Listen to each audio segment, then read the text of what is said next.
আজকে ব্রয়লারের মুরগি কিন্তু ঝাল ঝাল করে রান্না করব।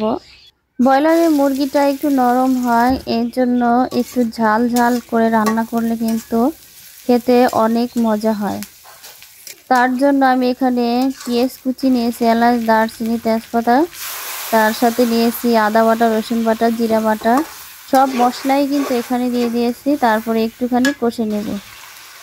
কষানো হয়ে গেলে দিয়ে দেব হলুদের গুঁড়া আর মরিচের গুঁড়া, স্বাদ মতো লবণ।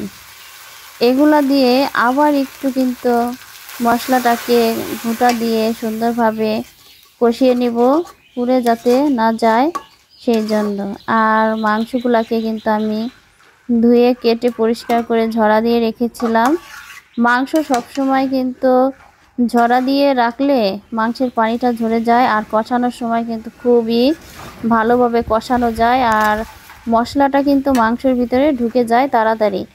আর যদি মনে করেন যে ঝরা দিয়ে না রাখা হয়, যে কোনো মাংস পানি থাকে, আর ওই মশলাটা কিন্তু মাংসের গায়ে লাগে না, কারণ পানি থাকে, মাংসটা নিচের দিকে উপরের দিকে থাকে আর মশলাটা কিন্তু নিচে থাকে।